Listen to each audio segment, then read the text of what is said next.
नमस्कार दोस्तों। आज फिर एक टॉपिक पर बात करेंगे हम लोग। शिक्षा और रोजगार के बीच की दूरी का कम करना जरूरी है। शिक्षा और रोजगार के बीच की दूरी कम करना जरूरी है। भारत में मैं शिक्षा केवल रोजगार प्राप्त करने का साधन, नापिक वेतन यह और सामाजिक प्रतिष्ठित को विकसित करने का एक माध्यम समझता हूँ। एक ऐसे नागरिक को निर्माण करना है जो स्वयं सशक्त हो, एक सशक्त और संग्राम में राष्ट्र नायक योगदान दे सके। किंतु आजकल भारत में शिक्षा आवश्यक और रोजगार के बीच एक गहरी विसंगति स्पष्ट रूप से सामने आ रही है। शिक्षा का विस्तार हुआ है, पर उसका जीवन, अर्थव्यवस्था और सामाजिक आवश्यकताओं से जोड़ अपेक्षित समन्वय नहीं हुआ। हम देखते हैं कि भारत ने शिक्षा के क्षेत्र में उल्लेखनीय विस्तार किया है। विश्वविद्यालयों तक पहुंच बढ़ी है और राष्ट्रीय शिक्षा नीति 2020 ने शिक्षा को बहुत विषयक एवं कौशल मुक्त बनाने की दिशा में कदम बढ़ाया है। लेकिन नीति आयोग और असर, विश्व बैंक और यूनेस्को की रिपोर्ट लगातार संकेत दे रही है कि भारत की अपनी चुनौती केवल शिक्षा तक सीमित नहीं है, बल्कि सीखने की गुणवत्ता, बुनियादी दक्षता और व्यवहारिक जीवन में इसकी उपयोगिता है। आज मूल प्रश्न यह नहीं है कि कितने बच्चे विद्यालय जा रहे हैं, बल्कि यह है कि वे वहां से क्या सीख रहे कर निकल रहे हैं। क्या प्राथमिक स्तर पर उनकी पढ़ने लिखने और गणितीय समझ मजबूत हो रही है? क्या माध्यमिक स्तर पर उन्हें विश्लेषण, समाधान, समस्या का समाधान और निर्णय क्षमता विकसित हो रही है? क्या उच्च शिक्षा उन्हें रोजगार और नवाचार की दुनिया से जोड़ पा रही है, या पूरी प्रणाली केवल परीक्षा केंद्रित स्मरण और रट्टा ज्ञान तक ही सीमित रह गई? यहीं से भारत की शिक्षा व्यवस्था का मूलभूत संकट स्पष्ट होता है। शिक्षा रोजगार में विसंगति का अभाव, शिक्षा खराब होना, कौशल और रोजगार एक दूसरे से जुड़े नहीं पाए जाते हैं, शिक्षा और रोजगार उन्हें प्रतिस्पर्धी होते हैं, तो उच्च स्तर पर मौजूदा विद्यालयों और शिक्षा और रोजगार अपनी तरह अलग अलग दिशाओं में चल रहे हैं।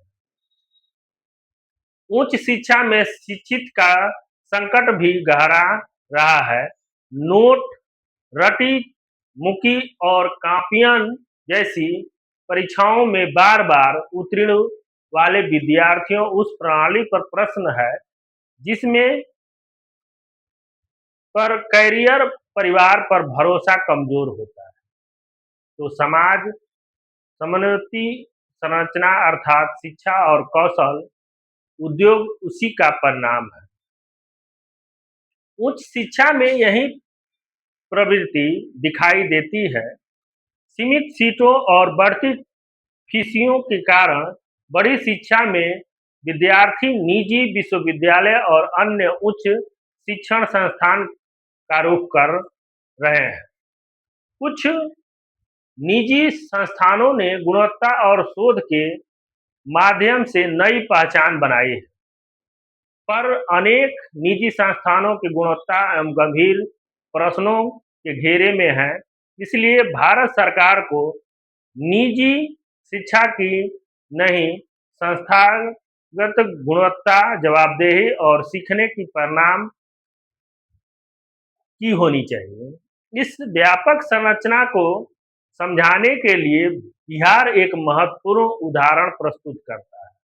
यहाँ शिक्षा की अवधारणा अलग प्रकार पर प्राथमिक से उच्च शिक्षा तक सीखने की निरंतर श्रृंखला कमजोर है। इस कारण बड़ी संख्या में विद्यार्थी अन्य राज्यों की ओर पलायन करते हैं। हाल के वर्षों में निजी विश्वविद्यालयों को अनुमति और उच्च शिक्षा संस्थानों को सहायता देने की पहल महत्वपूर्ण है, पर असली सुधार तभी होगा जब इसे स्कूली शिक्षा की गुणवत्ता सुधार से जोड़ा जाए।